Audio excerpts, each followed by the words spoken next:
One of the biggest pleasures of the game is theorizing and building armies. But even with some game knowledge, you might end up building something stupid. And the lineup assistant is no big help, as it's filled with trash recommendations. At one point every player asked themselves, what is the best lineup? In this video I will rank the top 10 armies. Keep in mind that the strength of a certain army depends on the meta of your server, and that there are many more variations of the shown armies out there that are strong and viable depending on what your enemies play.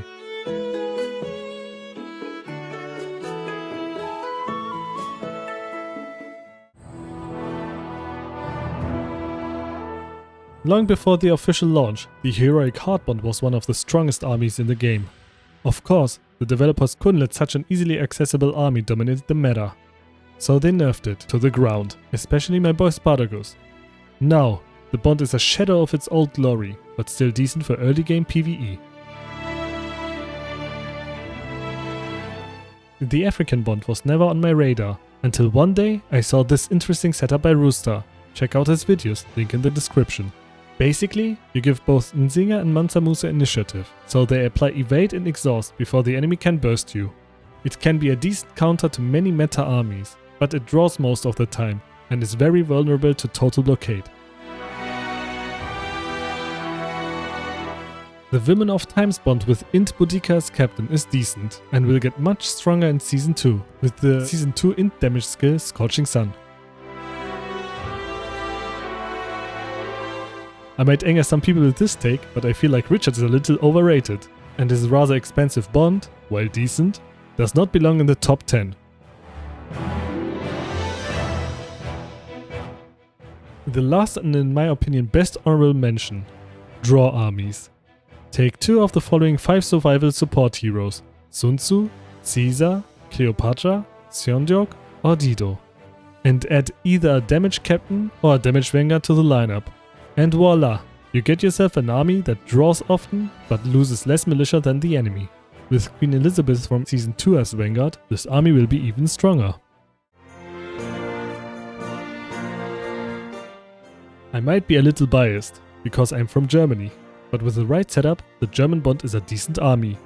With all the buff that Freddy and Maria provide, the double attack from the bond effect and from Freddy's promoted title, and unbeatable warrior and Wrath of Faith, Otto and Freddy more or less club their enemies to death with basic attacks and crits.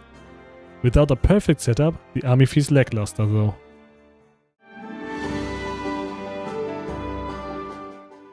A long time ago, in ancient EU test server times, the American bond would compete with the Chinese bond and the pre-nerf Heroic Heart bond for being the best army. Nowadays, it's still a decent army, but loses out to modern meta armies.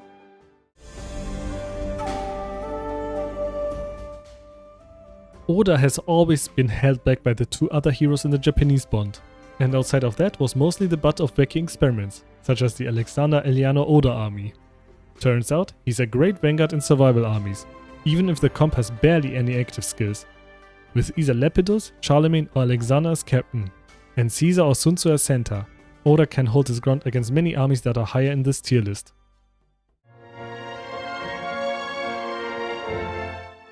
Maria is the best and most versatile combo support hero and can make any burst combo captain work.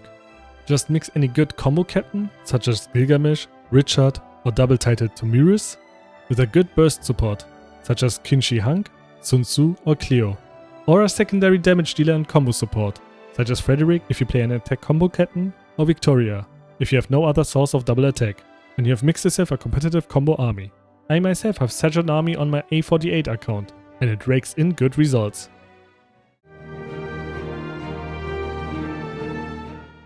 One of the strongest combo captains and 2 peerless heroes, this army is expensive.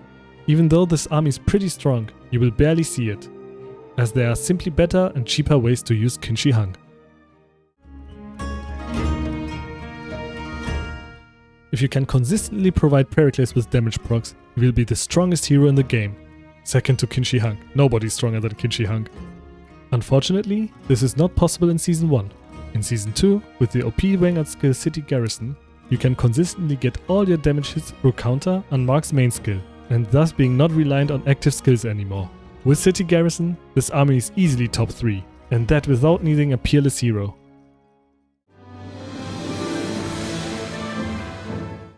Jeanne d'Arc is a peerless hero who makes active skills great again. Even though I prefer putting her into the Vanguard position in most cases, her combination with Musashi as Vanguard is probably the strongest way to play her. Or the second strongest, considering there are some people playing her with Kinshi Hang. Prepare to get clapped if you run into this army without total blockade.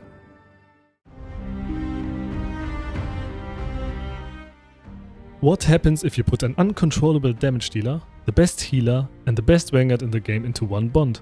You get the Roman bond, the best survival army in the game.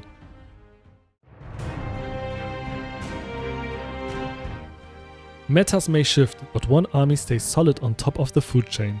The Chinese bond. Two sources of massive, uncontrollable damage, and tons of control. There are not many foes that can withstand such power.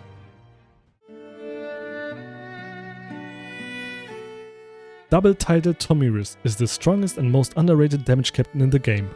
Tommy and Maria are a match made in heaven, and this lineup is the best version of the Maria army. And who better to support the best damage dealer and the best combo support in the game than Kinshi Hang, the best hero in the game. He is not only a perfect holder for the burst support skills, but with his uncontrollable burst and his control, he can make the army perform decently against their biggest counter, preemptive action.